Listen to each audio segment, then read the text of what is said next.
Lecture में हम देखने वाले हैं एक ग्रामर का एक टॉपिक जिसका नाम है फ्रेजल वर्ब।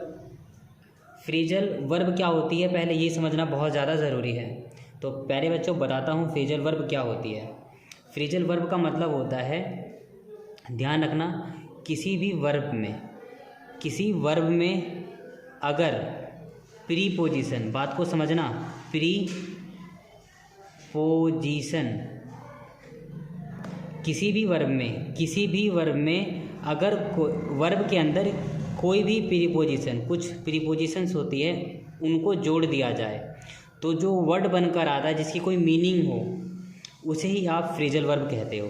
ठीक है, एग्जाम्पल से समझाता हूँ। मैंने फ्रेजल वर्ब को बनाने के लिए एक वर्ड ले रखा है, एक वर्ब ले रखी है जिसका नाम है गेट। आप देख रहे हो गेट जो है एक वर्ब है, बात को समझना, गेट एक वर्ब है।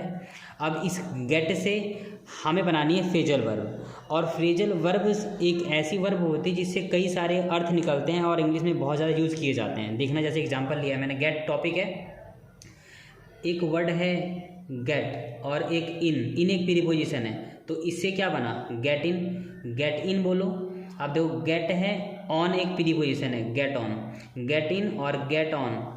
गेट इन का मतलब होता है किसी वाहन में चढ़ना, तो आप समझना भाई, चढ़ने को आप कह सकते हो गेट इन या गेट ऑन, लेकिन ये बात का सख्त ध्यान रहे, केवल वाहन में चढ़ने के लिए या तो आप गेट इन का प्रयोग कर सकते हो या तो गेट ऑन का। एक एग्जाम्पल आपके सामने है बच्चों, देखिए जरा एग्जाम्पल है, I got on the bus. Got on मतलब क्या हो गया, चढ़ा। आपको पता होगा ना, गेट की सेकंड फॉर्म है ये।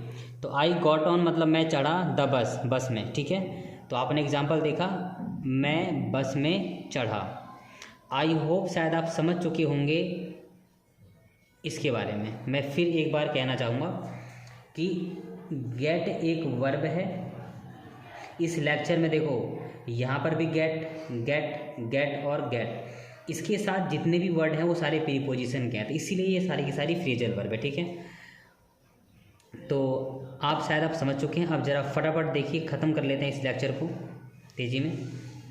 गेट ऑफ या गेट डाउन, इसका मतलब होता है किसी वाहन से उतरना जो है ना, उतरने को आप कहते हो गेट ऑफ या गेट डाउन। लेकिन ये बात ध्यान रहे, किसी वाहन की बात हो रही, किसी वाहन की बात हो रही। एग्जाम्पल आपके सामने है, वो कार से उतर रहा था में वाजवर आता है, तो he was getting off the car. एक और एग्जाम्पल देखिए, अगला एग्जाम्पल है गेट अवे विथ। इसका मतलब होता है बच निकलना। जैसे राम सजा से बच निकला, Ram got away with the punishment. अगला एग्जाम्पल देखिए आपके सामने है, गेट अप। क्लासरूम में कई बार टीचर यूज़ करते हैं, उठना या जागना। वो 6 बजे उठती है, वो एक लड़की है, तो वो सी गेट्स अप एट 6, वह 6 बजे उठती है। एक और वर्ब देखिए जरा ध्यान से, गेट अप को आप कह सकते हो खड़े होना भी कह सकते हो। सारे बच्चे खड़े हो गए मतलब क्या, get up all the students. अब बढ़ते हैं जस्ट अगले क्वेश्चन की ओर, क्वेश्चन नंबर 6 की ओर।